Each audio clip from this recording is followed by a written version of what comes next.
Hey, what is up, everyone? Today we got a pretty unique story. It's narrated by Frederick Surrey. Get cozy and watch till the end, guys. There are moments in war when all hope has been extinguished, when the ammunition has run dry and the defensive lines have crumbled into dust and ruin, when every prayer to the God Emperor of mankind has seemingly gone unanswered, and the darkness presses in from every angle with teeth and claws, and the hungry laughter of things that should never have existed. There are moments in the long or grinding nightmare of the 41st millennium when even the mightiest warriors of the Imperium look upon the battlefield and see nothing but their own end staring back at them.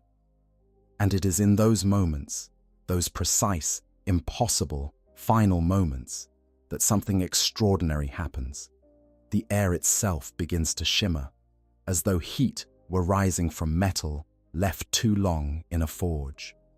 The light bends and warps in ways that make the eyes ache and the mind falter. And then, as stepping through the veil of reality itself, they appear. Warriors clad in power armor, as black as the void between the stars, every surface etched and painted with symbols of death. Skulls grin from shoulder pads. Bones are rendered in pale relief against that midnight plate. And over it all, crawling across every surface like a living thing, flames. Not ordinary fire, not the simple combustion of fuel and oxygen, but something else entirely, something that burns without consuming, something that flickers with the light of another place, another realm, a dimension that no sane mind should attempt to comprehend. They never speak, they never identify themselves. They never request orders or acknowledge the chain of command. They simply appear, these spectral warriors, haloed in fire and cloaked in the imagery of death, and they begin to fight with a fury that defies explanation. Their bolters bark with a sound like the voice of judgment itself, and their shells tear through armor and flesh with an efficiency that borders on the supernatural. Their blades carve through the enemies of the Imperium as though guided by a will greater than any mortal intelligence. And when the battle is done, when the last foe has fallen and the victory has been secured against all reasonable odds, they vanish. They fade like smoke on a winter morning, leaving behind nothing but the bodies of the dead, the whispered prayers of the saved. And a mystery that has haunted the Imperium for thousands of years. They are the Legion of the Damned, and they are, without question, the single most mysterious force in the entire Warhammer 40,000 universe. Now, I know you have heard that phrase thrown around before. The 40,000 setting is absolutely brimming with mysteries after all. The lost Primarchs, the true nature of the Emperor, the secrets buried beneath Mars, the machinations of the Laughing God. The mystery is woven into the very fabric of this universe like thread through cloth. But none of those enigmas carry quite the same weight as the Legion of the Damned, because none of them operate with such utter impunity, such complete disregard for the laws of reality and the bureaucratic apparatus of the Imperium. The Legion of the Damned answers to no one. They appear on no official roster. They submit to no tithe, report to no chapter master, and acknowledge no authority save whatever unknowable force guides their spectral hands to war. Think about that for a moment. In an Imperium obsessed with record-keeping, with bureaucracy so vast that entire worlds exist for no purpose other than to process paperwork, there exists a force of space marines that operates completely outside the system. The Administratum has no files on them. The Adeptus Terra has no authority over them. Even the Inquisition, at that most paranoid and all-reaching of imperial institutions, has been unable to determine with any certainty who they are, where they come from, or what drives them to fight. And yet, time and time again, across the span of millennia, they have appeared at the precise moment of greatest need and turned the tide of battles that should have been unwinnable. I want you to picture something for me. Picture a world on the very edge of the Imperium, a frontier world, barely colonized. Its settlements, little more than clusters of prefabricated habitation blocks, surrounded by razor wire and automated defense turrets. The people here are not warriors. They are farmers, miners, laborers, ordinary humans trying to scratch a living from the thin soil of an alien world. They have never seen a space marine. They have never witnessed the fury of war on a scale larger than a local border dispute. They pray to the Emperor every night. That's not because they have seen evidence of his protection, but because faith is the only thing standing between them and the howling darkness that presses in from the stars. And then the darkness comes. Not metaphorically, but literally. Ships fall from the sky trailing smoke and fire, and from their burning hulks pour creatures that look like they were torn from the pages of the most fevered nightmares ever committed to parchment. The colonists run, because what else can they do? On they hide in cellars and bunkers, and behind whatever barricades they can improvise. They clutch their children to their chests and whisper prayers to a god emperor who seems very far away. The local defense forces, poorly trained and worse equipped, put up what resistance they can. It is brave, and it is futile, and it lasts maybe 3 hours before the last of them is overrun. The invaders move through the settlement with mechanical efficiency, killing everything that moves and defiling everything that does not. The screams of the dying fill the air, and the smoke from burning buildings obscures the sky until the sun itself becomes a dim red ember behind a curtain of ash. And then, in the darkest hour of the darkest night that world has ever known, the air begins to shimmer at the edge of the settlement. The temperature drops. The flames that have been consuming the buildings flicker and change color. Their orange glow shifting to something colder, something bluer, something that does not belong in the natural spectrum. The invaders pause in their slaughter, suddenly uncertain, suddenly aware that something has changed in the fundamental texture of reality around them. And then they come, walking through the shimmer like they are stepping through a doorway from another world. Black armored giants, their plate blazing with cold fire, their weapons already raised and already firing. They do not announce themselves. They do not issue challenges or declarations of intent. They simply begin killing, and they do not stop until every last invader lies dead upon the blood-soaked earth. The colonists who survive, the ones who were hidden well enough to escape the initial massacre, emerge from their shelters to find a battlefield littered with alien dead and not a single sign of the warriors who saved them.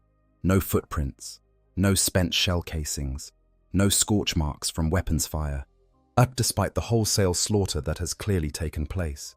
Just the dead, and the silence, and the faintest lingering scent of something that might be ozone, and might be incense, and might be the aftermath of a reality that has been bent in ways it was never designed to accommodate. Stories like this are whispered across the Imperium. They circulate in barracks and mess halls, in cathedrals and council chambers, and in the hushed conversations of inquisitors who have spent their entire careers chasing a truth that remains perpetually just out of reach.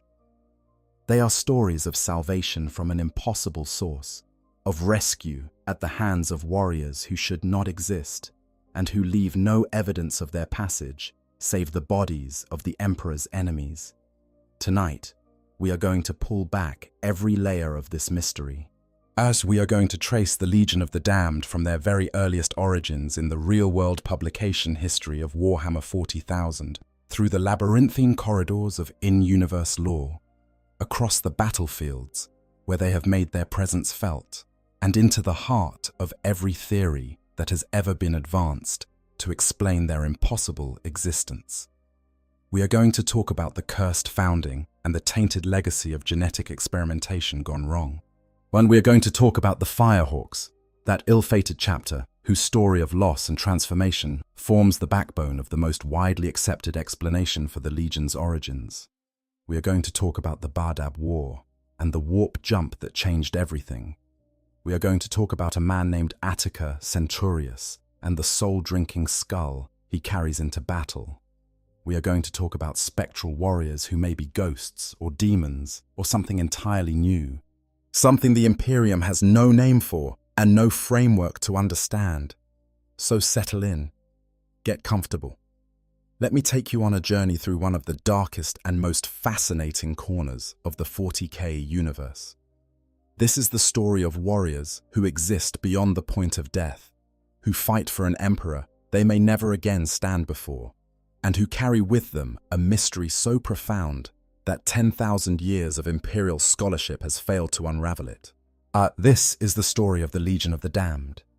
To understand the Legion, we first need to understand the context from which they emerged. And that means going back, way back, to one of the most controversial and catastrophic events in the entire history of the Adeptus Astartes. We need to talk about the Cursed Founding. Now, the creation of new Space Marine chapters is not something that happens casually. A founding is one of the most momentous events in the Imperium. It was a process so complex and so laden with ritual and significance that entire centuries can pass between one founding and the next.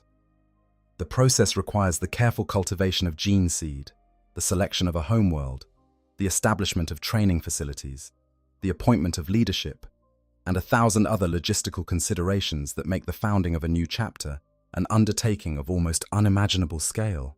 Most foundings go relatively smoothly, or at least as smoothly as anything goes in the nightmare bureaucracy of the 41st millennium. The gene seed is drawn from the reserves held by the Adeptus Terra. New warriors are created using the tried and tested methods that have served the Imperium since the days of the Great Crusade. And a new chapter takes its place among the defenders of humanity. But the 21st founding was different. The 21st founding was a disaster, known to history as the Cursed Founding. The 21st founding took place on the cusp of the 36th millennium, right at the edge of that dark and turbulent period known as the Age of Apostasy. And unlike the foundings that had come before it, the 21st founding was not simply an exercise in creating new chapters from existing gene seed stocks. No, the Adeptus Mechanicus had something far more ambitious in mind. The Janitors of Mars had looked upon the accumulated gene seed of 10,000 years and seen not perfection, but potential. They saw the mutations that had crept into certain lineages over the centuries. They saw the degradation that time and conflict had inflicted upon what should have been pure genetic templates. And they decided, with the characteristic hubris that so often defines the Mechanicus, that they could do better. The goal of the 21st founding, known internally as Project Homo sapiens Novus, was nothing less than the perfection of the Space Marine. Yet the Janitors intended to correct the known flaws in existing gene seed, to eliminate the mutations and degradations that had accumulated over millennia, and ultimately to create a new generation of Astartes that would rival the Primarchs themselves in their genetic purity and martial capability. It was an ambition that bordered on blasphemy, an attempt to improve upon the Emperor's own work, and it ended exactly as you might expect such hubris to end. The Janitors of Mars, aimed for all their brilliance, were not the Emperor. They did not possess his understanding of the fundamental building blocks of superhuman biology. They did not have access to the facilities of the biotechnical division that had created the original Primarchs, and they were working with genetic material that had been copied and recopied thousands of times over the span of 10 millennia, each iteration introducing subtle variations and errors that compounded with every generation. The result was catastrophe. The chapters created during the Cursed Founding were afflicted with a bewildering array of genetic abnormalities, mutations, and outright defects that made many of them barely functional as military units, and some of them active threats to the Imperium they were supposed to defend. The Flame Falcons spontaneously combusted, their very flesh igniting with warp-spawned fire that burned friend and foe alike. They were eventually declared excommunicate and destroyed by the Grey Knights. The Black Dragons developed blade-like protrusions of bone that erupted from their foreheads and forearms, growth so extreme that the Inquisition placed the entire chapter under permanent surveillance. The Lamenters, successors of the Blood Angels, were plagued by a curse of catastrophic bad luck that saw them suffer one disaster after another across their entire existence, as though the universe itself had decided they should never know peace. And then there were the Firehawks. The Firehawks occupy a unique position in the history of the Cursed Founding. Of all the chapters created during that ill-fated program, they are perhaps the most tragic, because their story is not one of obvious mutation or genetic corruption. On the surface, at least, the Firehawks appeared to be a perfectly functional Space Marine chapter. Yes, they claimed descent from the gene seed of the Ultramarines, though certain defects and variations in their gene seed samples suggested that this claim might not be entirely accurate. The Lords of Macragge themselves never publicly acknowledged any kinship with the Firehawks, which in the rigid hierarchy of Astartes' lineage was a significant omission. But whatever their true genetic heritage, the Firehawks were warriors of undeniable ability. From the very moment of their creation, they threw themselves into the defense of the Imperium with a ferocity that earned them a reputation as one of the most aggressive and effective chapters in the galaxy. They were noted for their strict adherence to the imperial cult, their belief in the Emperor's divinity, and their willingness to prosecute war with a thoroughness that bordered on zealotry. The phrase most commonly associated with their chapter master, Stibor Lazarek, tells you everything you need to know about their approach to warfare. He is recorded as having said, during the firebombing of a world called Sacristan, the words that would come to define his chapter's philosophy. Those words translate roughly to the sentiment that the Emperor would sort the worthy from the unworthy, and that the Firehawks' job was simply to send everyone to him for judgment. It was not a philosophy that endeared them to their allies or to the civilian populations of the worlds they fought to protect, but it was undeniably effective. The Firehawks' early history was marked by the same kind of catastrophic loss that seemed to define the cursed founding. During the Age of Apostasy, they fought alongside the Black Templars, the Imperial Fists, the Soul Drinkers, and the Martian Skitarii against the forces of the Mad High Lord Goj Vandira. It was a conflict of staggering scope and brutality, a civil war that tore the Imperium apart from within and left scars that would take centuries to heal. And the Firehawks did not emerge unscathed. Their homeworld of Joros was destroyed during the fighting. Not conquered, not occupied, not damaged beyond repair, but utterly annihilated by the thermal bombs of the Fraterist Templar fleet. Everything the Firehawks had built, every fortress and training ground and sacred site, are reduced to radioactive glass and ash. For most chapters, the loss of a homeworld would have been a mortal blow, the kind of catastrophe from which recovery was measured in centuries if it was possible at all. But the Firehawks had already proven themselves to be a chapter defined by resilience. They had been born from the cursed founding, after all. They were accustomed to adversity. At the conclusion of the Age of Apostasy, and the Firehawks were rewarded for their loyal service by none other than Sebastian Thor himself, the reformist who had helped bring an end to the madness of Vandire's reign. Thor granted the Firehawks the right to use the Rapturus Rex, an ancient void fortress dating back to the era of the Great Crusade. This was no ordinary gift. The Rapturus Rex was a mobile fortress monastery of immense size and power, a star fortress capable of serving as both a chapter headquarters and a weapon of devastating capability. With this gift, the Firehawks became a fleet-based chapter, their fortress monastery traversing the stars as they carried the Emperor's wrath to whatever corner of the galaxy required it. For the next several centuries, the Firehawks rebuilt themselves around the Rapturus Rex, growing in strength and reputation with each campaign. They fought across dozens of war zones, earning new battle honors and adding to the already formidable legacy they had begun building during the Age of Apostasy. They participated in the Great Malagantine Purge in the 38th Millennium, a campaign of such scope that it involved the systematic pacification of an entire heretical sector. At the conclusion of that campaign, they were granted a new homeworld, Custo 11, a reward for their diligence and their willingness to carry out the thankless work of planetary purification. But it was in the early years of the 41st Millennium that the Firehawks would face the challenge that would define their legacy forever, a challenge that would test them to the very limits of their endurance and ultimately lead them down a path from which there would be no return. That challenge was the Bardab War.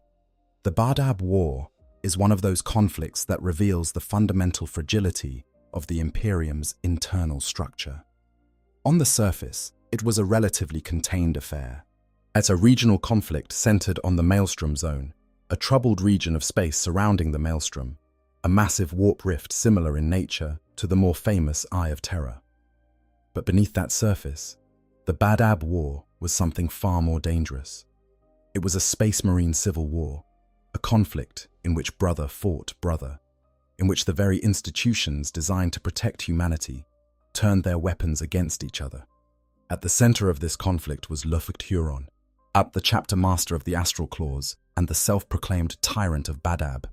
Huron was a brilliant commander and a tireless warrior, but he was also arrogant, ambitious, and increasingly convinced that the Maelstrom Zone would be better served under his direct control than under the distant and often indifferent administration of the Adeptus Terra. Over the course of decades, Huron had gradually expanded his authority, building alliances with neighboring chapters, hoarding resources, and ultimately refusing to submit his chapter's gene seed tithe to the Administratum. It was a rebellion in all but name, and the Firehawks were among the first to respond. The involvement of the Firehawks in the Badab War was driven as much by personal grudge as by duty. Chapter Master Stybor Lazarek harbored a deep resentment toward Huron, stemming from a previous campaign called the Lycanthos Drift Campaign, and during which Huron had been chosen as overall commander over the more senior Lazarek.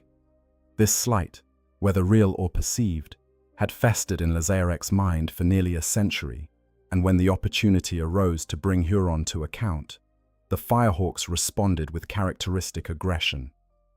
In 904 of the 41st Millennium, the Firehawks sent one of their vessels, the Red Harbinger, into the Endymion cluster to investigate the disappearance of several Imperial fleets. But the Endymion cluster was territory controlled by the Mantis Warriors, one of the chapters that had allied itself with Huron. The Mantis Warriors challenged the Red Harbinger, demanding to know its purpose. The Firehawks, true to their combative nature, refused to comply. A firefight erupted. The Red Harbinger was crippled and boarded, and with that single exchange of fire, the Badab War truly began. What followed was a grinding, some brutal conflict that would last for years and involve more than a dozen chapters of Space Marines. The Firehawks threw themselves into the war with their full chapter strength, their fleet, and the mighty Raptorous Rex itself. They fought with the same ferocity that had defined every campaign in their history, pressing the attack against the secessionist forces with relentless aggression. But the Badab War was not like fighting greenskins on some backwater world or purging heretics on a frontier planet. This was Space Marines fighting Space Marines, warriors of equivalent training, equipment, and genetic enhancement locked in a conflict where every advantage was matched by a corresponding disadvantage. The Astral Claws knew the tactics of the Loyalist chapters because they had once fought alongside them. They anticipated the Firehawks' strategies because they understood the mind of a Space Marine commander as only another Space Marine commander could. The casualties were devastating. By the third year of the war, the Firehawks' effective fighting strength had been reduced to an estimated 22%. Think about what that means. A full-strength chapter numbers approximately 1,000 battle brothers. Yet 22% means roughly 220 warriors remaining from what had been a proud and powerful force.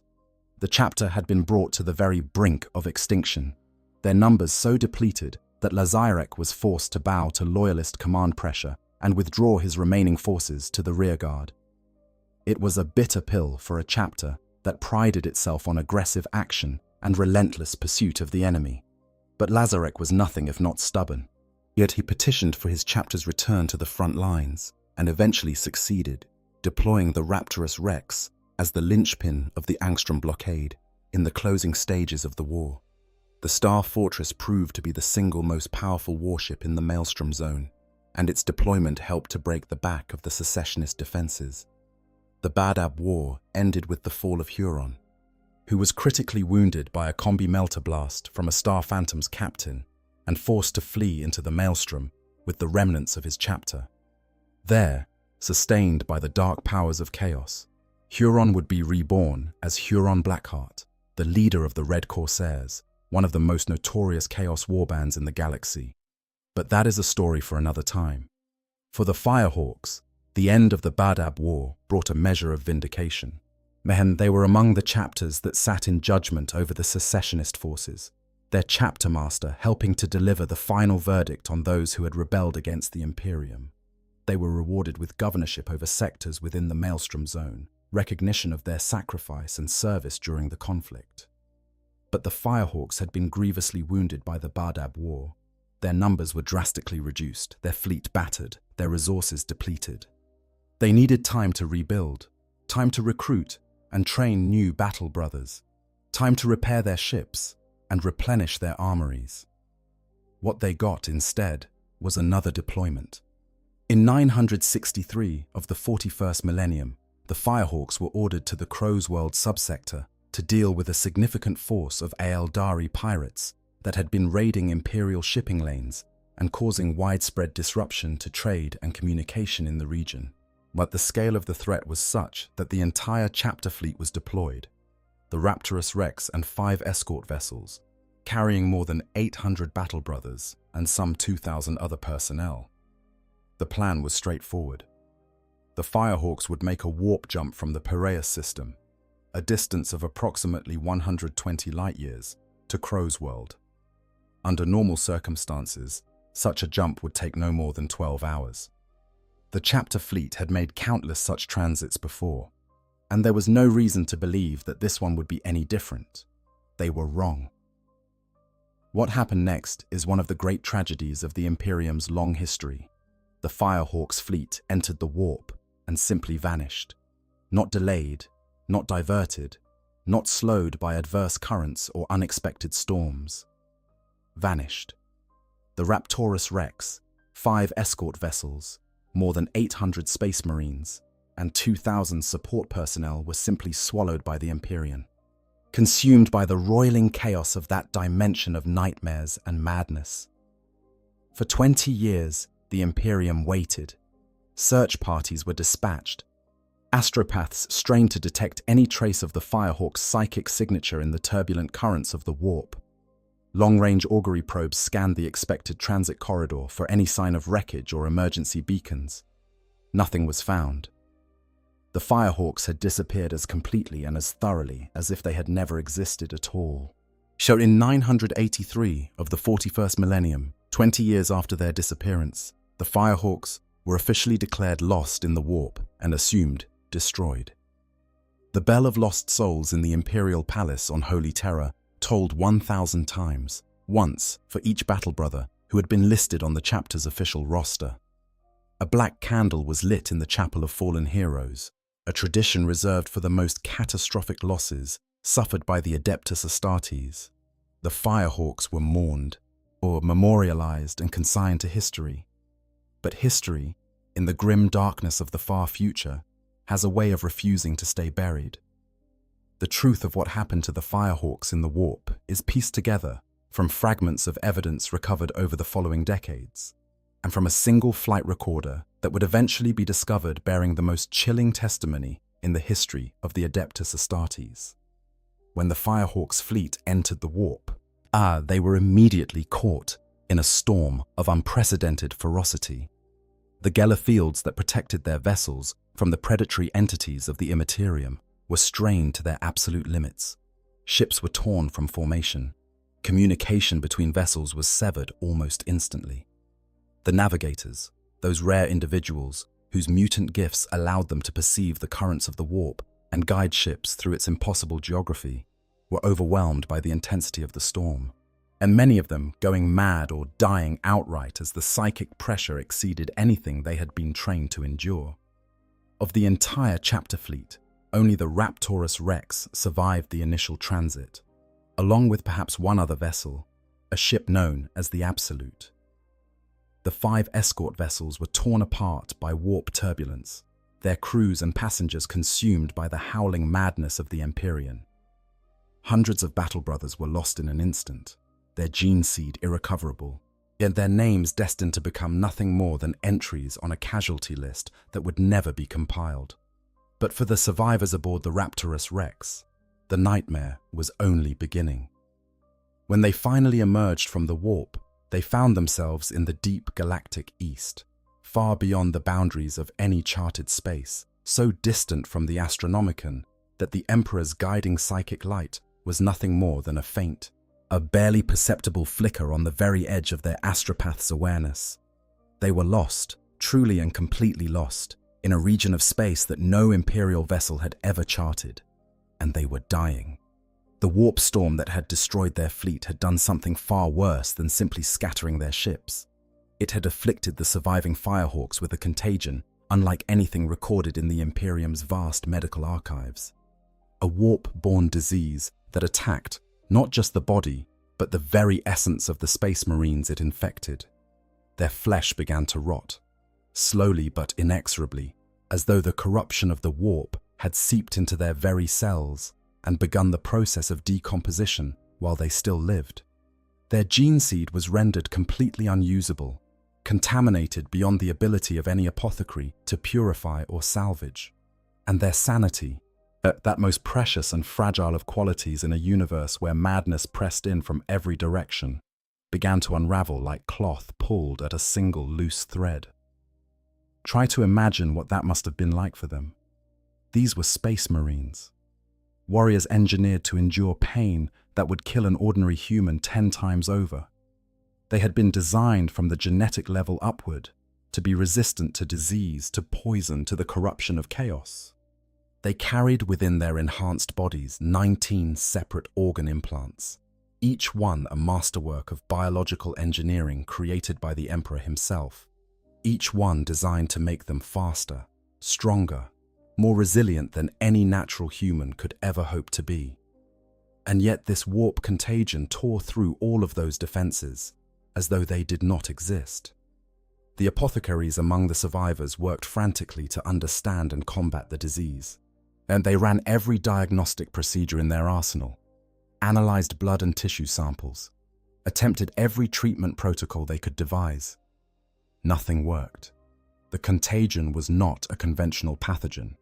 It did not operate according to the rules of biology as the Imperium understood them.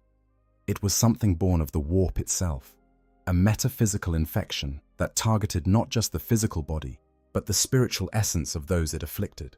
And it was as though the warp itself had reached into their bodies and begun the slow process of reclaiming them, dragging them inch by inch toward the Imperium from which all warp-born things ultimately came.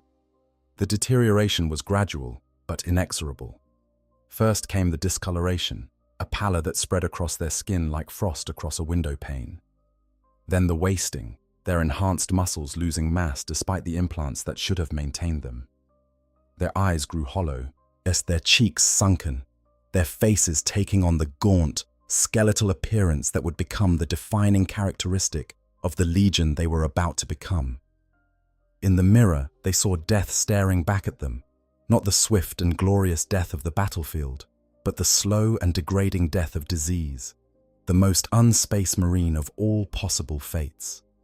But the disease did not simply destroy. Even as it consumed their bodies and minds, it gave something back. And the warp contagion heightened the psychic awareness of those it afflicted, granting them abilities and perceptions that went far beyond the norm, even for Space Marines. The infected warriors found themselves able to perceive the currents of fate, to sense the movements of the enemy, to divine the future through means that bordered on the prophetic.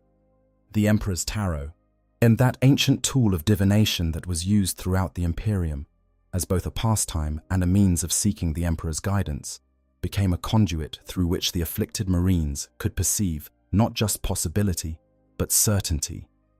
Some among the survivors reported visions, dreams of battles not yet fought, and enemies not yet encountered. Others described a sensation of being watched, as of feeling the gaze of something vast and incomprehensible fixed upon them from beyond the boundaries of normal perception.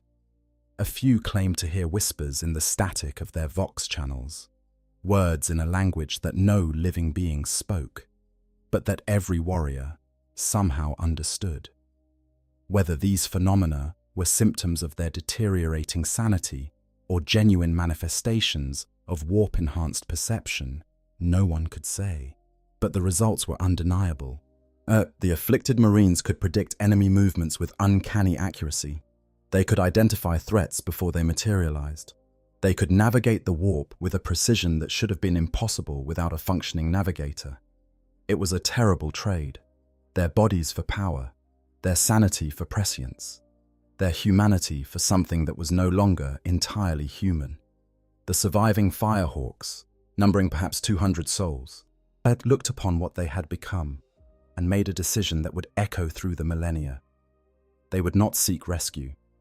They would not attempt to return to the Imperium they had served. They would not inflict their condition upon their brothers or burden their chapter with the shame of what the warp had done to them. Instead, they would spend whatever time remained to them in the only way that still held meaning for warriors who stood beyond the point of death. They would fight. Yet the Marines elected to remove all insignia from their armor. Every mark of rank, every badge of office, every symbol that identified them as Firehawks was stripped away. In its place, they painted their armor black, the color of mourning and of the void that had consumed them. Upon that black surface, each brother was free to decorate his plate with whatever emblems of death he chose. Most settled on a common theme. Skulls grinned from shoulder pads. Our bones were rendered in pale paint across chest plates and greaves. The imagery of mortality, of endings, of the grave itself was etched into every surface of their war plate. All ranks and companies were abolished. Most of the chapter's officers were already dead, claimed by the warp storm or the disease that followed. The remaining warriors were too few to maintain a functioning chapter hierarchy. Instead, all brothers were declared equal before death, leveled by the certainty of their assured extinction. There would be no more promotions, no more commands, no more distinctions between veteran and neophyte. They were all condemned, all dying, all bound for the same end. And they gave themselves a new name, a name that carried no pride, no glory, no aspiration toward greatness, a name that acknowledged the simple truth of what they had become, the Legion of the Damned.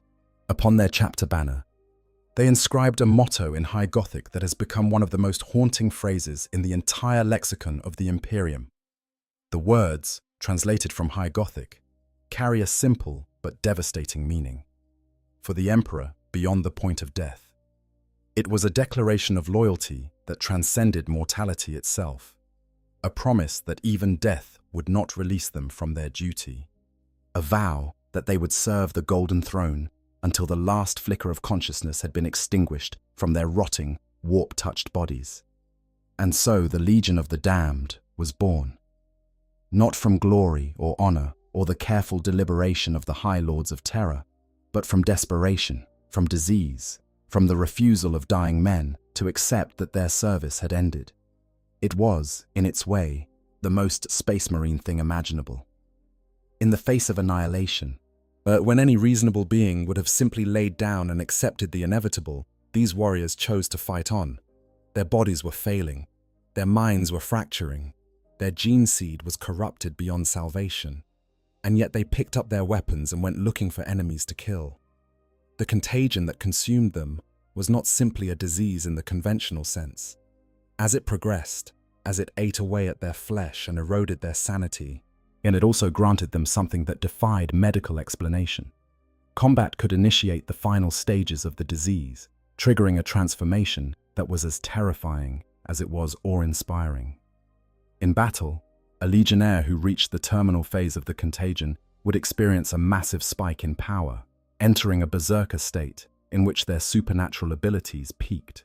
They became faster, stronger, more resilient than any Space Marine had any right to be. Anti-weapons that should have killed them passed through their bodies as though they were made of mist. Now, before we keep going, I just want to say something real quick. Out of everything in 40k lore, and I mean everything, the Legion of the Damned is the one topic that genuinely sits with me after I stop reading. There's something about warriors who know they are already gone, who know there's no coming back, but they just keep fighting anyway.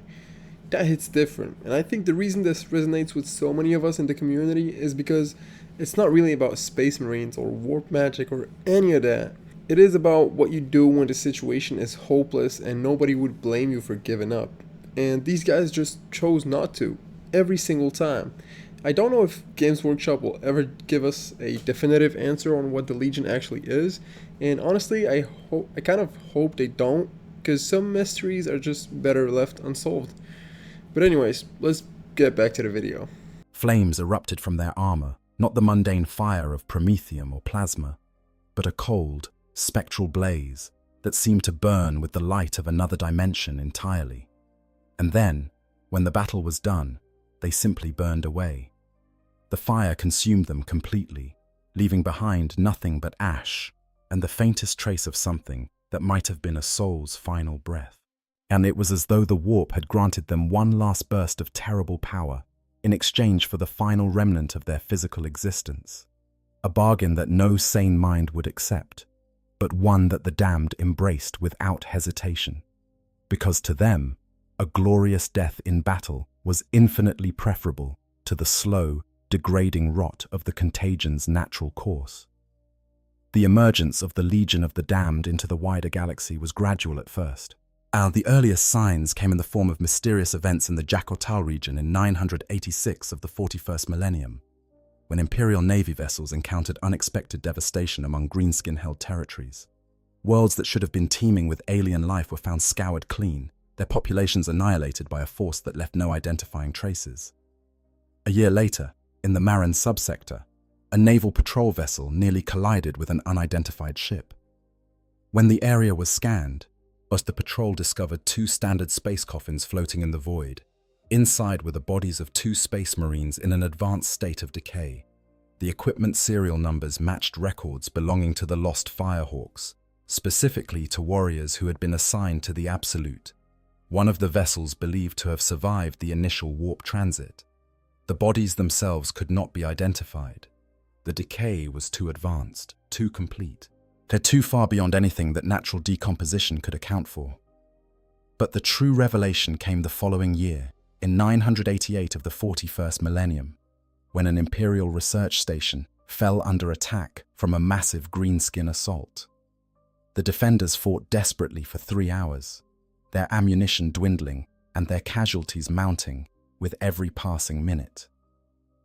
Just as the situation seemed utterly hopeless, just as the commander of the garrison was preparing to order a final charge into the heart of the enemy in the hope of taking as many of the brutes with him as possible, help arrived from the most unexpected quarter imaginable. Power-armored figures materialized in the midst of the battle, their black plate adorned with the symbols of death, their forms wreathed in spectral flames. They fell upon the greenskins with a fury that defied description, on their weapons cutting through the aliens, with an ease that suggested the application of forces beyond the merely physical. Within 30 minutes, the greenskin assault had been broken. Hundreds of alien corpses lay scattered across the battlefield, torn apart by bolter fire and chainsword, and the terrible burning touch of whatever power sustained the mysterious warriors. And then, as suddenly as they had appeared, the warriors vanished. They left behind only a handful of sealed items, a flight recorder, and their chapter banner. On that banner, inscribed in High Gothic, were the words that would become the defining declaration of the Legion of the Damned, for the Emperor beyond the point of death. The flight recorder was recovered and analyzed by the Administratum, and the information it contained shed light on the fate of the Firehawks for the first time since their disappearance. The recordings detailed the warp storm, the loss of the escort vessels, at the emergence of the contagion, and the decision to rebrand themselves as a legion dedicated to warfare until the last brother fell. It was a harrowing document, a testament to the courage and stubbornness of warriors who refused to let even the corruption of the warp diminish their devotion to duty. But it also raised questions that no one could answer. The research station attack was just the beginning. Over the years and decades that followed, the reports of the Legion of the Damned began to accumulate with increasing frequency.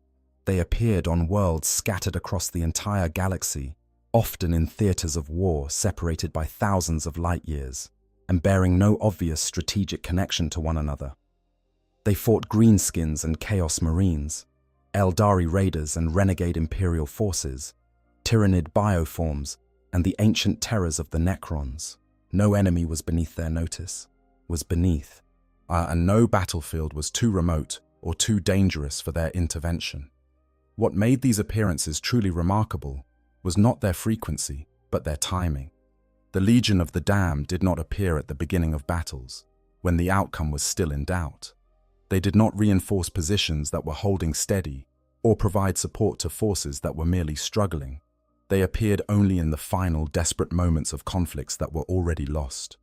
They materialized when the ammunition had run dry, when the defensive lines had collapsed, when the last reserves had been committed and found wanting. They came when hope itself had died, and in doing so, they proved that hope could be resurrected by fire and fury, and the unyielding will of warriors who had already been claimed by death. The planet Syrtis Minor stands as one of the most dramatic examples of the Legion's intervention. Syrtis Minor was a cemetery world, an entire planet dedicated to the veneration of the dead. Its surface covered with vast necropolises and memorial cathedrals where the faithful of the Imperium were laid to rest. It was a world of silence and reverence, a place where the weight of mortality pressed down upon every stone and every prayer. In 996 of the 41st Millennium, that silence was shattered by the arrival of the Holocaust Blood Crusade, a massive Khornate warband that followed the trajectory of a blood-red comet across the galaxy, destroying every world in its path. The force was led by followers of the Blood God, frenzied warriors dedicated to the skull-taking deity whose only commandment was the endless spilling of blood. They descended upon Syrtis Minor like a tide of crimson fury, their axes and chain weapons hungry for the killing that was their only form of worship. The defenders of Syrtis Minor were the excoriators, an Imperial Fist's successor. Chapter known for their stoic endurance and their willingness to absorb punishment that would break lesser warriors. But the fifth company of the excoriators, the force dispatched to defend the cemetery world, was already at half strength after a grueling campaign, and they were badly outnumbered by the Khornate horde. The battle was a nightmare from the first moment. The forces of Khorne attacked with the mindless, unstoppable fury that was the hallmark of their dark patron, throwing themselves against the excoriators' defensive positions with no regard for casualties or tactical coherence. Wave after wave of berserkers crashed against the Space Marine lines, each assault eroding the defenders' strength a little more, each surge of violence pushing them one step closer to annihilation. The excoriators fought with every ounce of their legendary endurance, but the mathematics of war were working against them. They were losing brothers faster than they could reinforce their positions. Their ammunition was running low. Their wounded outnumbered their able-bodied. The chaplains recited the rites of battle with voices growing hoarse from shouting over the din of combat, their words of faith struggling to be heard above the screaming of chain axes and the wet thud of bodies hitting ferrocrete. What made the defense of Syrtis Minor especially harrowing was the nature of the world itself. This was a place of tombs. Every street was lined with mausoleums. Every plaza was centered on a memorial to the faithful dead. The excoriators were fighting among gravestones and cenotaphs, among marble angels and carved skulls that seemed to watch the battle with empty, accusatory eyes. The irony was not lost on the defenders. They were fighting to protect the dead from desecration, even as they themselves were being cut down and joining the ranks of those they had come to defend. The Khornate forces showed no respect for the sacred nature of the world. They smashed through mausoleums to create firing positions. They toppled memorial statues to use as barricades. They defiled chapels of remembrance with the blood of the fallen and the profane chants of their dark worship. Every sacred space became a killing ground. Every monument to the peaceful dead became a staging area for further violence. The command structure of the excoriators began to collapse under the weight of casualties. Sergeants fell and were replaced by battle brothers who themselves fell within hours. Squad designations became meaningless as the survivors were forced to consolidate into ad hoc groups, fighting not as organized units, but as clusters of desperate warriors holding whatever ground they could. As the Vox networks were clogged with reports of breached positions and requests for reinforcement that could not be fulfilled because there were simply no reinforcements left to send. And then, at the very moment when defeat seemed absolute, when the Khornate forces were preparing to overrun the last defensive position and claim the planet for the Blood God, the sky above Syrtis Minor was split by the arrival of a vessel that defied classification. A system defense ship in orbit reported the sudden appearance of what appeared to be a star fortress, a massive vessel resembling the long-lost Raptorus Rex, which began systematically obliterating the Chaos Armada from orbit. On the ground, the Legion of the Damned materialized in the midst of the Khornate horde. Black armored warriors wreathed in spectral flame appeared as if from nowhere. Yes, their bolters and chain swords already in motion as they tore into the enemy ranks with a savagery that matched and exceeded the fury of Khorne's own servants. The bloodletters and berserkers, creatures that knew neither fear nor hesitation, were cut down with an efficiency that bordered on the contemptuous. The Khornate Blood Crusade, a force that had destroyed worlds and slaughtered billions, was annihilated in its entirety. Not defeated, not driven back, not forced to retreat. Annihilated. Yet the Legion of the Damned left no survivors among the enemy, pursuing every last Chaos warrior and demon with the relentless determination of hunters who would not be denied their quarry. And then, as was their way, they vanished. The great vessel disappeared from the system. The spectral warriors faded from the battlefield. The excoriators were left standing among mountains of Khornate dead, stunned by their deliverance and utterly unable to explain what had just happened. But the events on Syrtis Minor were far from the only occasion on which the Legion of the Damned intervened in the affairs of the Imperium at a critical moment. Their appearances span the entire breadth of the galaxy and encompass some of the most significant conflicts in Imperial history. During the Third War for Armageddon, when the massive greenskin invasion threatened to overwhelm one of the Imperium's most strategically vital worlds, the Legion appeared to reinforce beleaguered Imperial defenders at several key points across the globe. Their interventions were brief and devastating, tipping the balance at critical junctures before disappearing without explanation. On the moon of Luna, in the very shadow of Holy Terror itself, the Legion appeared in the astral docks to free a Salamander's kill team that had been trapped by the renegade Draco clan. But the Salamanders had been attempting to intercept a transfer shuttle that had been rigged to detonate upon landing within the Great Terran Auto Archive, a repository of data so vast and so critical to the functioning of the Administratum that its destruction would have compromised the Imperium's logistics across the entire galaxy. The Legion's intervention allowed the Salamanders to complete their mission, preventing a catastrophe that could have crippled humanity's ability to coordinate its own defense. When High Marshal Helbrecht of the Black Templars was captured by Drukhari raiders during a void engagement, it was the Legion of the Damned that appeared to secure his rescue. The spectral warriors materialized aboard the Drukhari vessel and engaged the aliens in close quarters combat, their flames and bolter fire creating enough chaos to allow Helbrecht's liberation. Even the legendary Lelith Hesperax, one of the most skilled combatants in the entire galaxy, found that her blades could gain no purchase on the spectral forms of the Legionnaires. She was forced to retreat without her prize, a humiliation that she had never experienced before and has presumably not forgotten since. On the Forge world of Glorium, a massive greenskin assault led by Warlord Nobgrok threatened to loot the planet's weapons testing facilities, as the Warlord had already captured the Basilica Principalis and was in the process of using its orbital defense batteries to burn his own name into the surface of Glorium's moon when the Legion appeared and cut him down with contemptuous ease, shattering the greenskin command structure and allowing the planet's defenders to reclaim their world. Each of these interventions follows the same pattern: the moment of maximum desperation, the sudden, unexplained appearance of spectral warriors, the devastating application of force that turns certain defeat into victory, and then the vanishing, the departure as mysterious as the arrival, leaving behind only questions and the grateful prayers of those who were saved. Among all the mysteries surrounding the Legion of the Damned, one figure stands apart from the anonymous ranks of spectral warriors.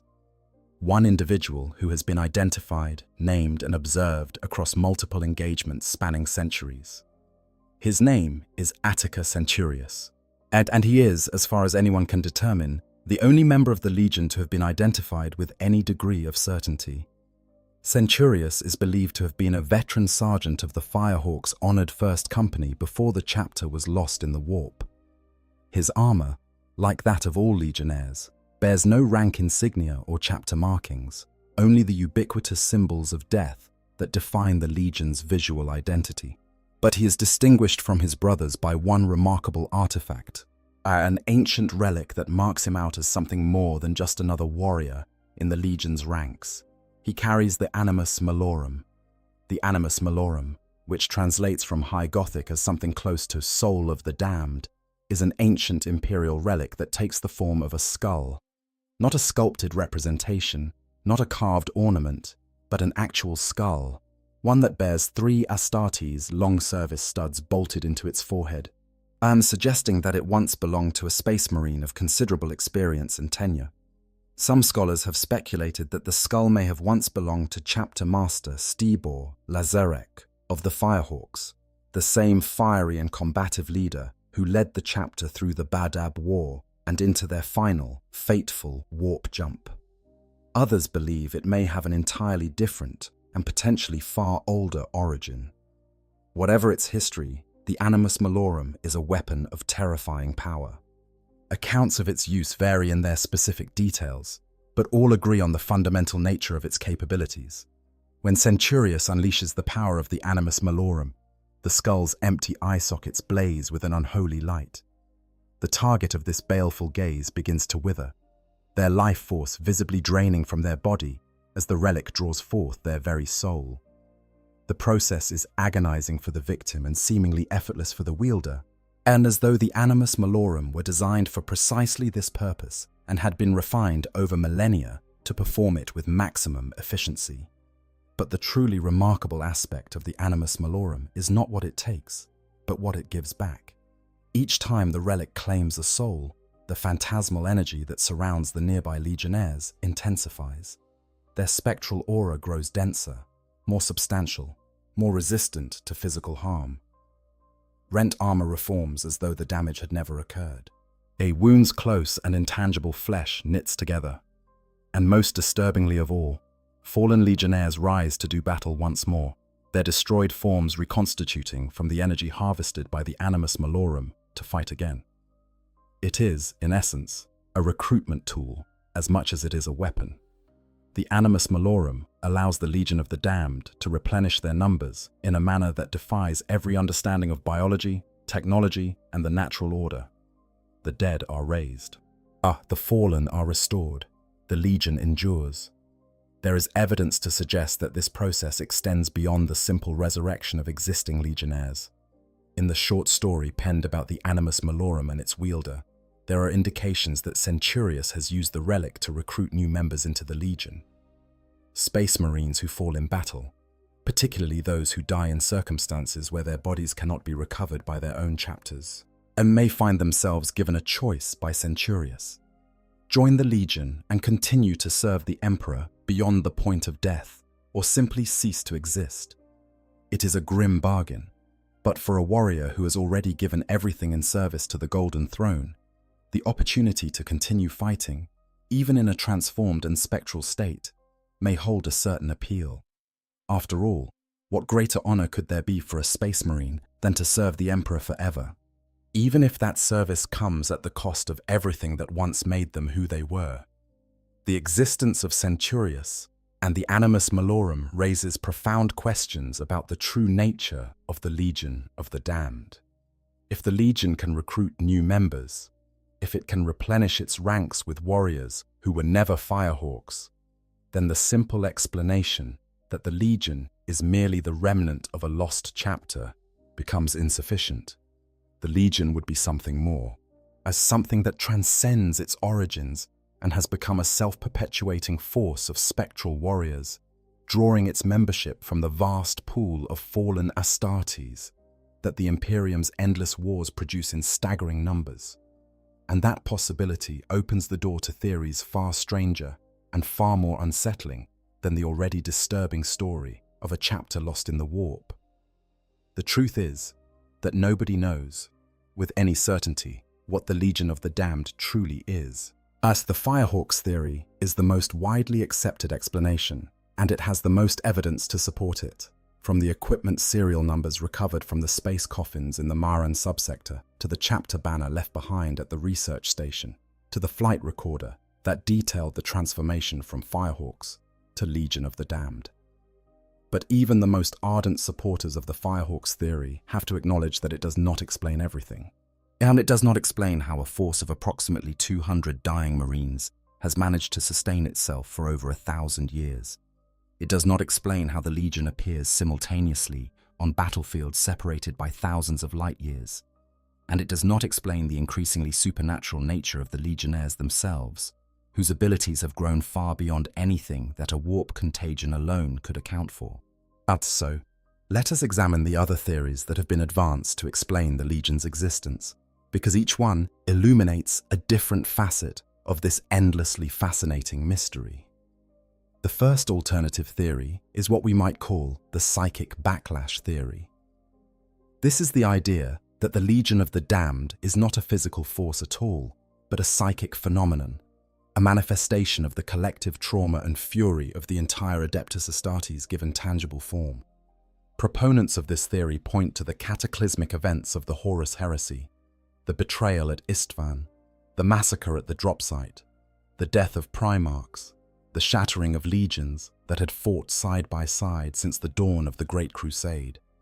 These events, the theory suggests, left psychic scars so deep and so permanent that they permeated not just the chapters that experienced them directly, but every successor chapter that would ever be created from their gene seed. According to this theory, the librarians of the Adeptus Astartes unconsciously tap into this reservoir of collective trauma and manifest it as the Legion of the Damned. The spectral warriors are not physical beings in any meaningful sense, but psychic constructs given form by the sheer weight of grief and fury that has accumulated over 10,000 years of warfare. Where they appear when the need is greatest, because that is when the psychic trauma of the Space Marines present on the battlefield reaches its peak. When the echoes of Istvan and Kalth and 1,000 other betrayals cry out for vengeance so loudly that the universe itself responds.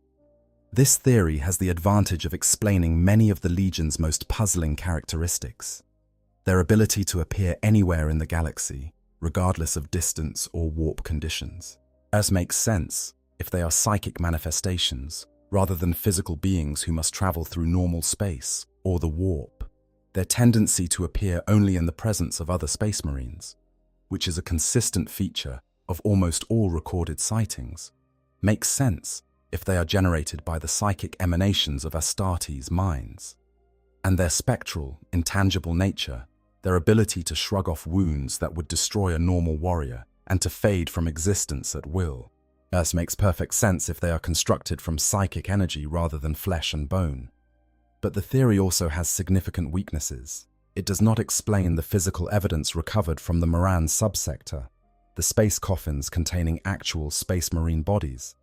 It does not explain the flight recorder left at the research station, which describes a physical transformation rather than a psychic phenomenon. And it does not explain the Animus Malorum, which appears to be a physical artifact with demonstrable effects on the material world. The second alternative theory takes the psychic explanation a step further and proposes that the Legion of the Damned is a manifestation not of the Astartes alone, but of all humanity. There are radicals within the Librarius who believe that the Legion is a kind of consensual hallucination, a manifestation conjured by mankind as a whole. They believe that the subconscious power of hope is so strong that when combined with the nascent psychic abilities that lurk within humanity's minds and a stimulus of imminent death, it can potentially be made real. Central to this theory is the idea that though a single human may possess only the tiniest shred of spiritual or mystical ability, the uncounted trillions of humans that populate the Imperium all contribute to a kind of psychic reservoir that can be tapped into in extreme circumstances, even by those who do not realize they are doing so. The Adeptus Astartes have come to embody both hope and terror to a beleaguered Imperium, and the form of deliverance and vengeance alike is the broad silhouette of the Space Marine. In other words, when humanity needs saving, as it unconsciously creates its own saviors in the image of the warriors it most reveres. The Legion of the Damned is not a chapter, not a force, not an organization. It is a prayer answered by the collective will of trillions of human souls, given form by the same psychic energies that sustain the Emperor on his golden throne and power the Astronomicon that guides humanity's ships through the warp. This is a profoundly unsettling theory, because it implies that humanity possesses a latent collective psychic power that dwarfs anything the Imperium has ever acknowledged or attempted to harness. It suggests that the Emperor's greatest creation may not be the Space Marines, or the Astronomicon, or the Imperial Webway, but the species itself, with its boundless capacity for faith and its unconscious ability to shape reality through sheer force of belief. The third theory is the one that makes imperial theologians deeply uncomfortable and inquisitors reach for their bolt pistols. It is the idea that the Legion of the Damned are, for lack of a better term, imperial demons. The concept is straightforward, if heretical. Demons in the Warhammer 40K universe are entities born from the emotions and psychic emanations of sentient beings, given form and purpose by the warp. The Chaos Gods are sustained by specific emotions: Khorne by rage, Nurgle by despair, Tzeentch by ambition, and Slaanesh by excess. But if negative emotions can create dark gods and their demonic servants, then why should positive emotions not create their own spiritual counterparts? The Emperor has been worshipped as a god by trillions of humans for 10,000 years. The faith of the Imperium is not a quiet, contemplative devotion, but a raging, desperate, all-consuming belief in a divine protector who will deliver humanity from the darkness that surrounds it on every side. That faith generates an enormous amount of psychic energy that flows into the warp and, according to this theory, gives rise to entities that are the mirror image of chaos demons. Where chaos demons seek to destroy the Imperium, these imperial demons seek to protect it. Where chaos demons are born from fear and anger and despair, yet imperial demons are born from faith and hope and the desperate need for salvation. The Legion of the Damned, according to this theory, are among the most powerful of these imperial demons. They are the Imperium's faith made manifest, given the form of its most revered warriors, and sent forth to battle the enemies of mankind whenever the need is greatest. They are not the ghosts of dead space marines or the remnants of a lost chapter, but something entirely new, and something that has never existed before in the long history of the galaxy.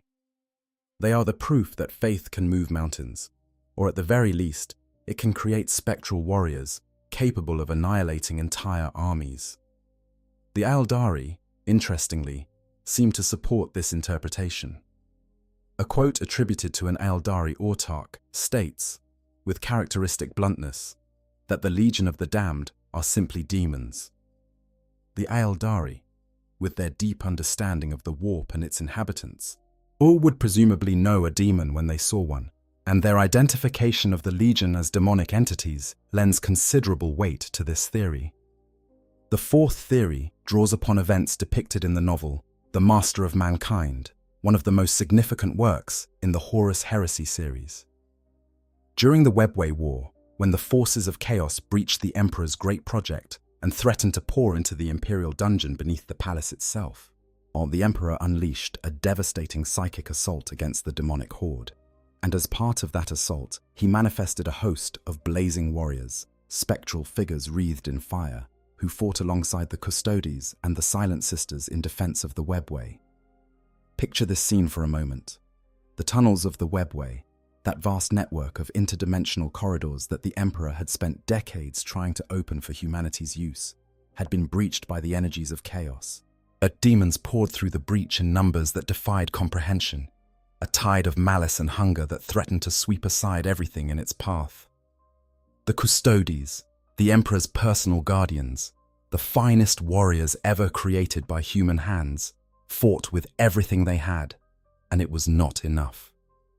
The Silent Sisters, those rare individuals whose very presence dampened psychic energy, worked to seal the breach, and it was not enough. The tech priests of Mars threw their mechanical servants into the fray, and it was not enough. And then the Emperor himself entered the battle, not through a door or a corridor or any physical means of conveyance, but through the sheer overwhelming force of his psychic will. The golden light of the Master of Mankind blazed through the tunnels of the webway like the birth of a new star, and in that light, shapes began to form, warriors in armor that burned with spectral fire, figures that moved with the speed and precision of the finest Astartes, but whose forms seemed to flicker and waver, as though they were not entirely present in the material world. They fought with weapons that cut through demonic flesh as though it were paper, their blades trailing fire that burned with the light of the Astronomicon itself. These warriors were not identified by name, but their description bears a striking resemblance to the Legion of the Damned, and among their number was, according to the text, was a figure of immense stature and power, described as the 10th son of a dying empire. The 10th Primarch, the 10th son created by the Emperor, was Ferrus Manus, the Gorgon, the Lord of the Iron Hands, who had been slain by his brother Fulgrim at the Dropsite massacre on Istvan V. Ferrus Manus had been dead for years by the time of the Webway War. His head had been struck from his shoulders by Fulgrim's demon-possessed blade, and his body had been left on the killing fields of Istvan alongside thousands of his sons. And yet here, in the depths of the Webway, his spectral form fought once more, summoned by the Emperor's will to battle the enemies of humanity one last time. The description of this figure is haunting in its specificity. A giant with silver arms and a hammer, his form wreathed in the same spectral fire that cloaked the other summoned warriors. It could have been no one else. The implication is staggering. If the Emperor could summon the ghost of a dead Primarch to fight alongside spectral warriors during the Webway War, then perhaps the Legion of the Damned is not simply a lost chapter, or a psychic phenomenon, or a host of imperial demons, but a direct extension of the Emperor's will. Perhaps the Legion exists because the Emperor wants it to exist, because he reaches out from his golden throne with the last remnants of his immeasurable psychic power and gives form to the spirits of the faithful dead, sending them forth to fight the battles that his living servants cannot win on their own. This interpretation gains additional weight when you consider the broader trajectory of the Emperor's story.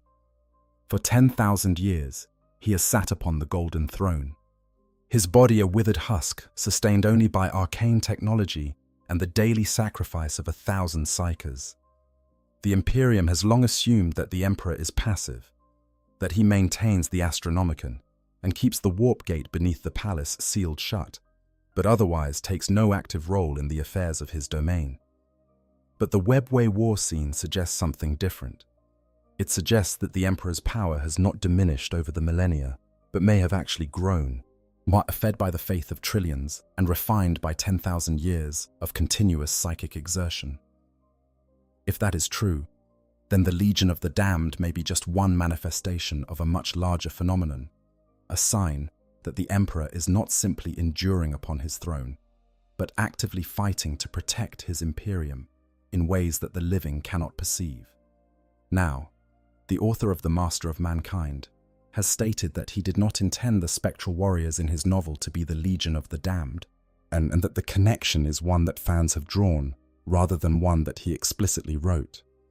But he has also stated that he likes the fan theory and would not contradict it in future works, which is about as close to a confirmation as anyone is likely to get in a setting that thrives on ambiguity and mystery. Ferrus Manus himself occupies a fascinating position in this discussion. He was the first Primarch to die during the Horus Heresy, struck down at the Dropsite massacre in one of the most emotionally devastating scenes in the entire saga. His death was not heroic in the conventional sense. It was sudden and brutal, the result of a betrayal that he never saw coming, a blade wielded by a brother he had trusted and loved. There was no last stand, no final speech, no moment of redemptive sacrifice, just the cold shock of steel through bone and the silence that followed. And yet his spirit has refused to rest. In the end, and the death, the final volumes of the Horus Heresy, the ghost of Ferrus Manus appeared before Sanguinius aboard the corrupted, vengeful spirit. He stated that he had been brought back by Horus as a demonstration of power and as a form of psychological torture, but he proved more resilient than the War Master had anticipated, able to anchor himself to the material realm long enough to guide Sanguinius toward his final confrontation with the treacherous War Master. It was a moment that suggested Ferrus was not simply a dead man's ghost, but something more, a spirit empowered by forces beyond mortal comprehension, capable of influencing the material world in ways that defied the normal boundaries between life and death.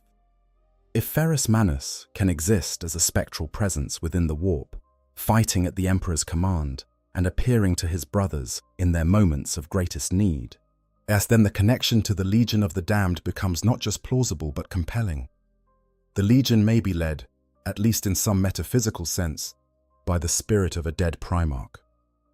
The Gorgon may have found a way to continue his war against the enemies of humanity, even after the ultimate betrayal took his physical life from him. And then there is the evidence from the chapters due, and a novel in which the Ultramarines captain Uriel Ventris encountered what appeared to be the Legion of the Damned during a desperate battle against the Iron Warriors in the tomb of Remus Ventanus on Calth. During that encounter, Ventris observed that one of the spectral warriors bore the barely legible remnants of an inverted Omega symbol on his shoulder pad, the heraldry of the Ultramarines. The warrior also displayed other traces of Ultramarines iconography and was heavily implied to be the ghost of Remus Ventanus himself, a legendary Ultramarine captain who had died 10,000 years before, during the Horus Heresy. Before he and the other legionnaires faded away, the ghost of Ventanus whispered the true name of the demon lord the Ultramarines were fighting and provided the weapon necessary to destroy it. This intervention, by a warrior who had been dead for 10 millennia and who had never been a firehawk, suggests that the Legion of the Damned draws its membership from far more than just the survivors of a single lost chapter. It suggests that the Legion is, in some sense, a gathering of all the Imperial dead who still have the will and the fury to fight.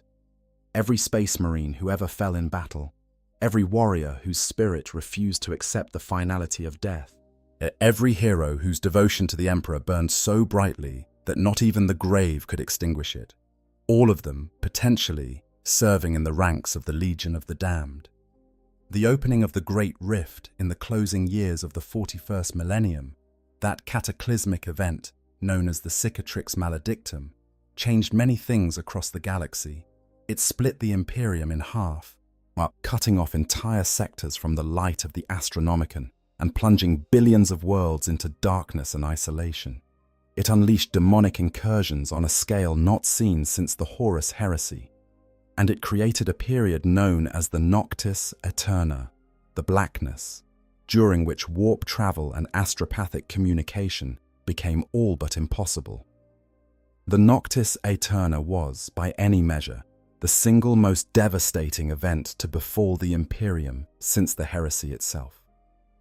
Imagine every planet, as every system, every sector of human space suddenly cut off from every other. No communication, no travel, no reinforcements, no orders from Terra, no guidance from the High Lords, no light from the Astronomicon to guide ships through the treacherous currents of the warp. Every world was suddenly alone, an island in an ocean of darkness and predation, forced to face whatever threats emerged from the shadows, with nothing but their own resources and their own faith. But the enemies of the Imperium sensed the weakness and struck with coordinated fury. Chaos warbands that had been lurking in the warp for centuries emerged to claim worlds that could no longer call for help. Greenskin empires that had been held in check by the threat of imperial retaliation threw off their restraint and launched conquest campaigns of unprecedented scale.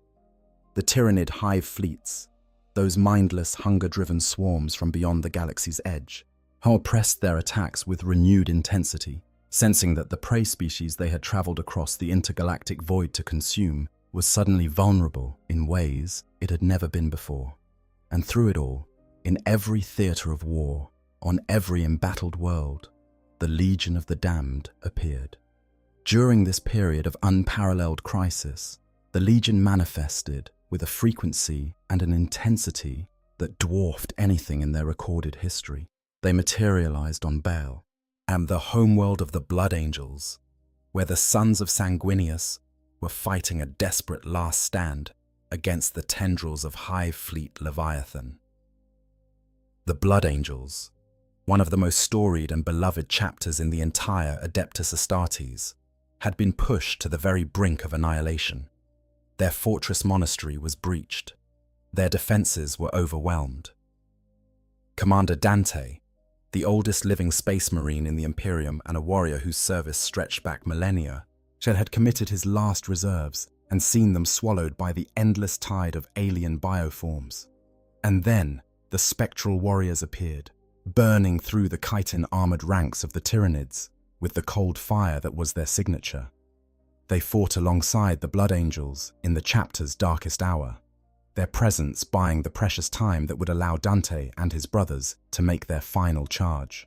But the Blood Angels would ultimately be saved by the arrival of the Indomitus Crusade and the return of their Gene Father, the Primarch Sanguinius's legacy through the resurrected Reboot Guilliman. But it was the Legion of the Damned that held the line when no one else could. They appeared on Armageddon, that perpetual war zone where humanity and greenskins had been locked in conflict for generations.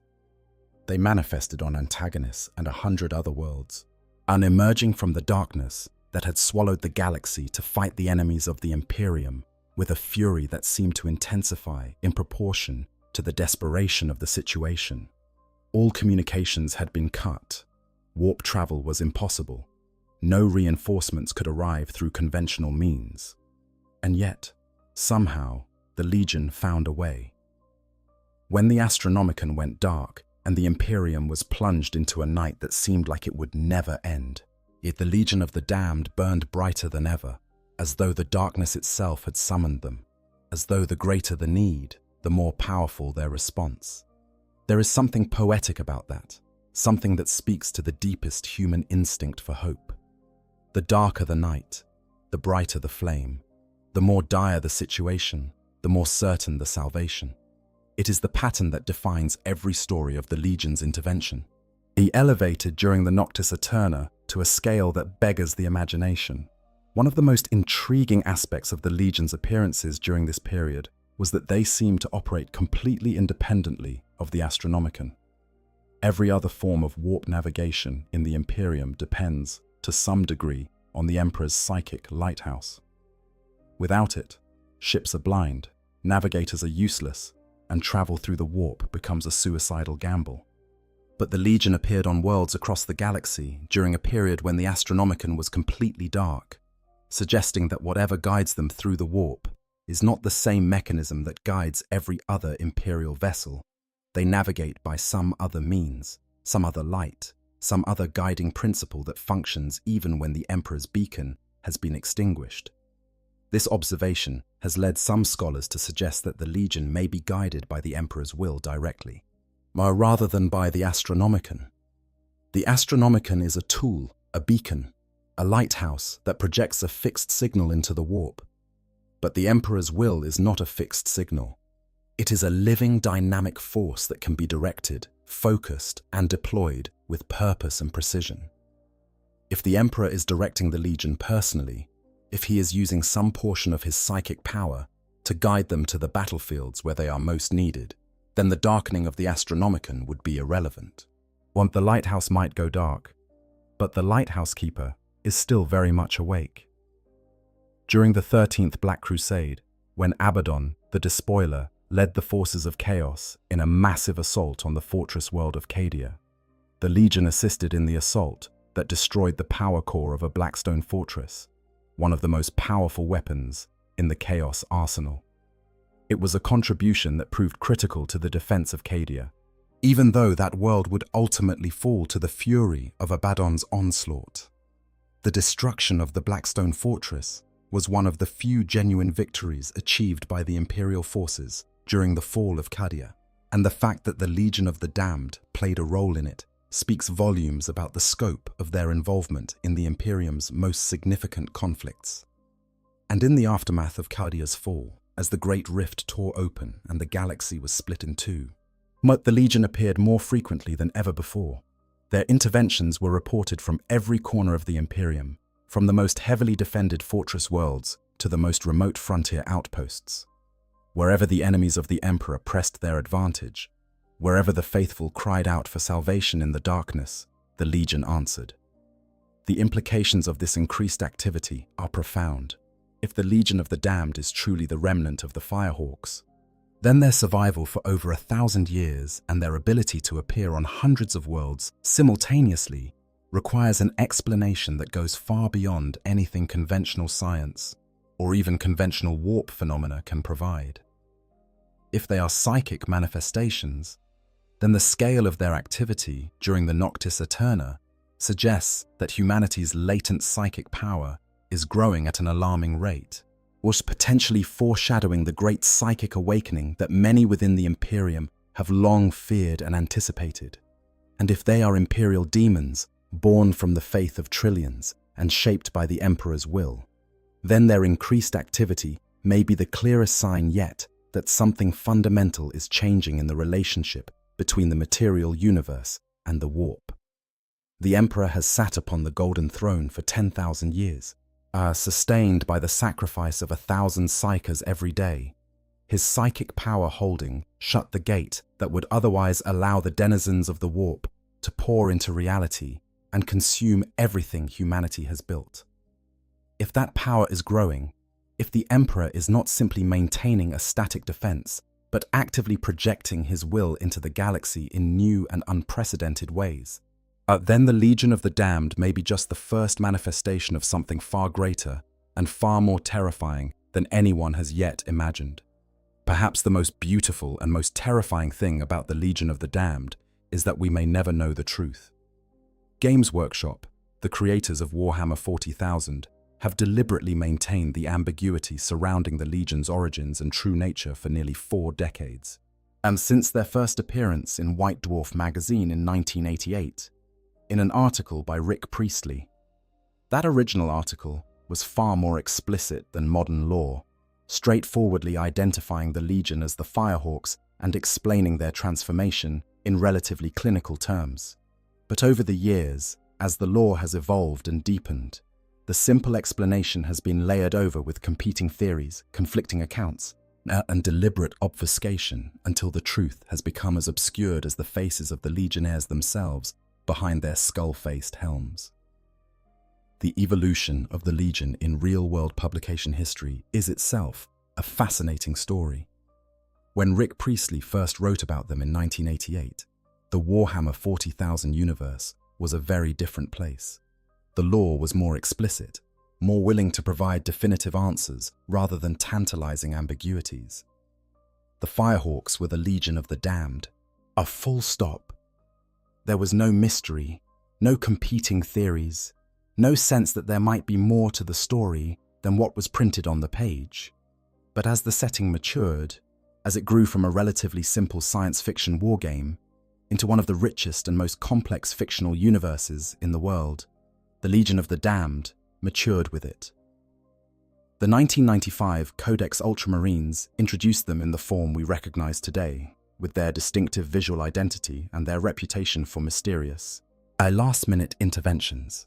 Subsequent codexes and supplements added layers of complexity, introducing the competing theories and eyewitness accounts that transformed the Legion from a straightforward lost chapter into one of the setting's most compelling mysteries.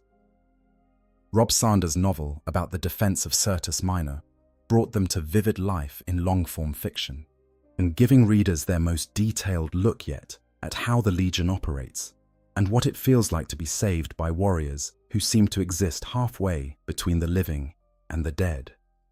The digital codex released for them explored their history in unprecedented detail, while still maintaining the fundamental ambiguity that makes them so compelling. The Imperial Tarot, that underexplored corner of 40,000 lore, was given a central role in the Legion's story, or with the Legionnaires using the mystical cards as their primary means of divination, letting the Emperor's will guide them to the battlefields where they were most needed.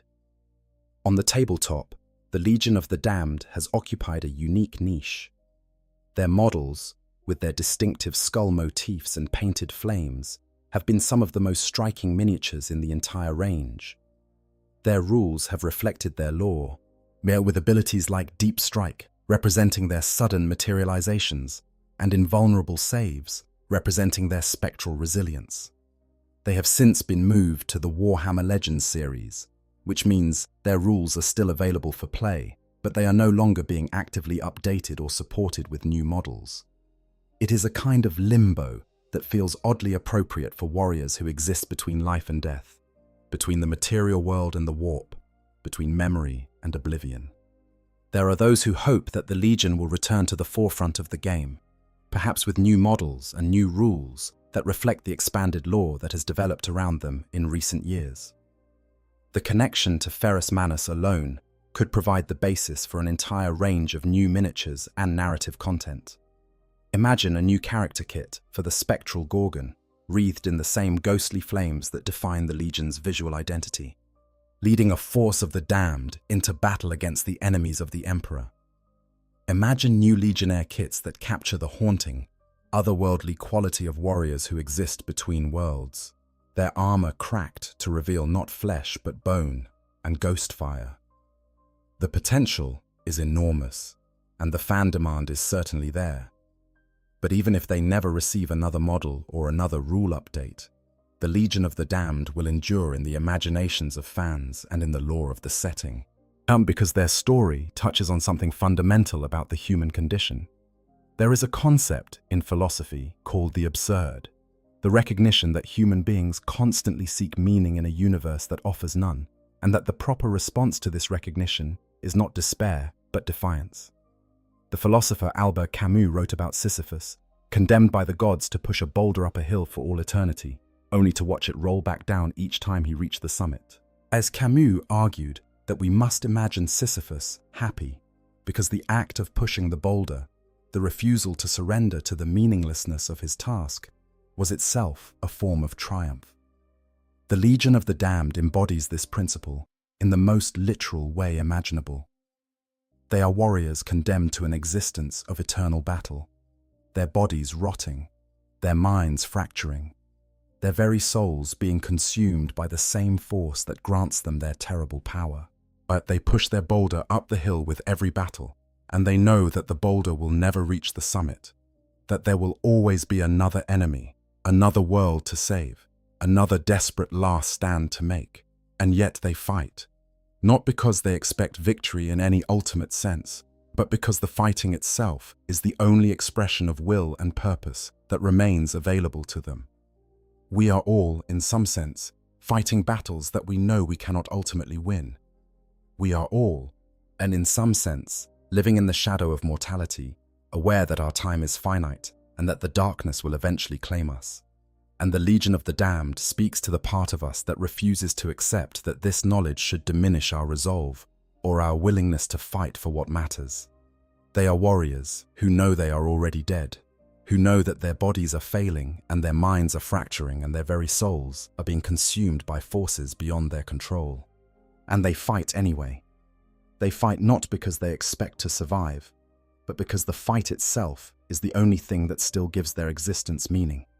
Consider for a moment the Legionnaire who stands at the threshold of his final battle. He knows that the contagion within him has reached its terminal stage. He can feel the fire building in his cells, the supernatural energy that will grant him one last burst of impossible power before it consumes him entirely. Yet he looks at the battlefield before him, at the enemies arrayed against the forces of the Imperium, at the desperate defenders who have all but given up hope, and he steps forward. Not because he believes in victory, not because he expects to survive, not because anyone has ordered him to, or because any promise of reward awaits him on the other side.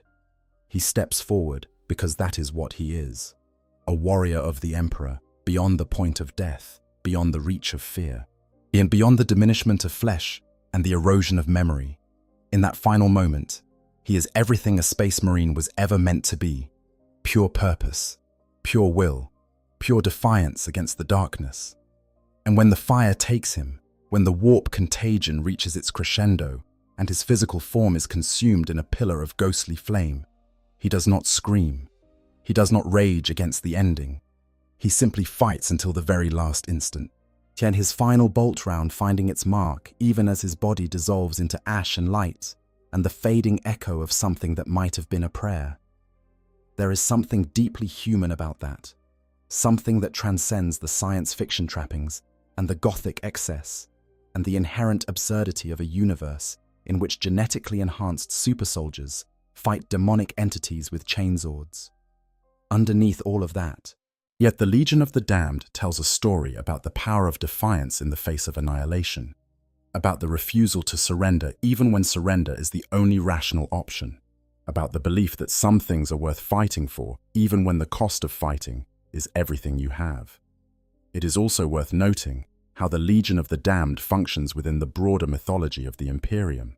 In a civilization that has spent 10,000 years building a religion around the worship of the Emperor, the Legion serves as the closest thing to a genuine miracle that most imperial citizens will ever encounter.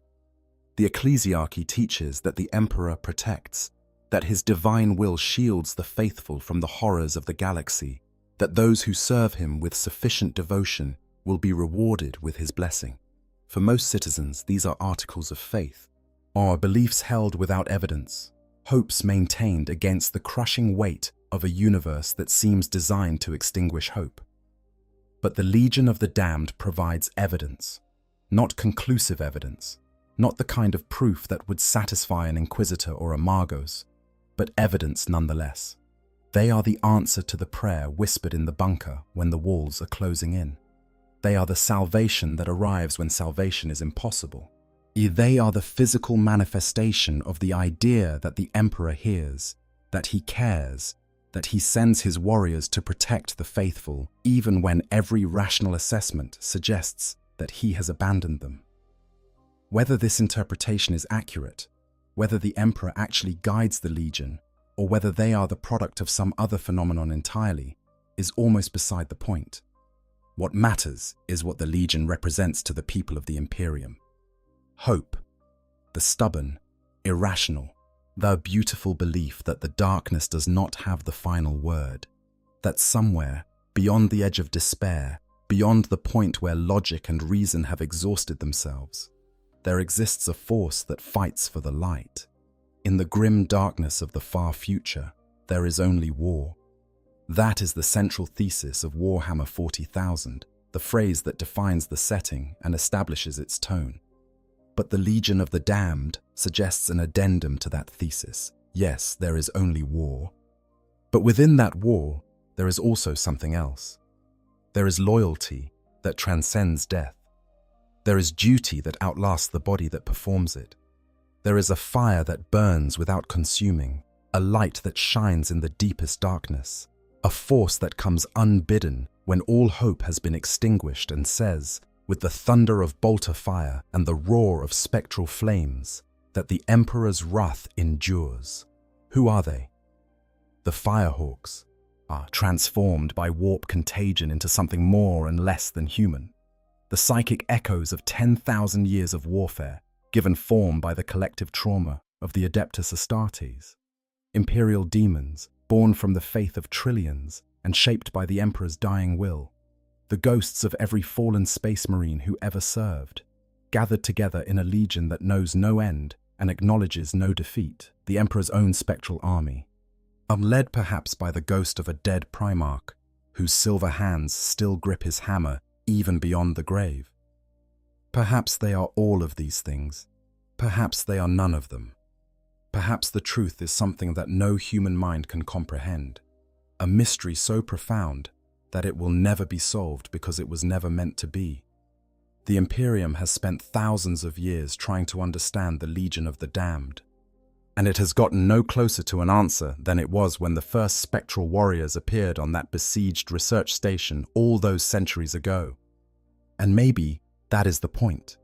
Maybe the mystery is the message. Maybe the Legion of the Damned exists to remind us that there are things in this universe that cannot be categorized or classified or reduced to entries in a bureaucratic database. There are things that defy the Administratum's obsessive record-keeping, and the Inquisition's paranoid surveillance, and the Mechanicus's relentless drive to understand and control. Things that simply are, pure and irreducible, and beyond the reach of any institution or individual to contain. The Inquisition has debated their nature for centuries. Some Inquisitors view them as a threat, a warp-tainted force that should be purged regardless of its apparent loyalty. One notable Inquisitor is recorded as saying that he personally believed them to be warp-tainted and therefore in need of the purging flame. But he also acknowledged that while they fought as allies of the Imperium and brought destruction to the foes of mankind, their destruction remained a low priority. It was a pragmatic assessment, the kind of moral calculus that the Inquisition excels at. The Legion might be dangerous, they might be heretical, they might be an abomination against everything the Imperium claims to stand for, but they also save worlds and kill enemies. And in a galaxy where threats multiply faster than they can be addressed, that pragmatic utility counts for quite a lot. The Eldari, those ancient aliens who have watched the rise and fall of civilizations across millions of years, have their own perspective.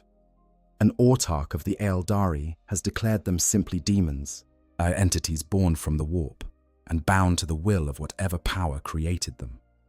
The Eldari understanding of the warp is vastly more sophisticated than humanity's, and their identification of the Legion as demonic entities cannot be dismissed lightly.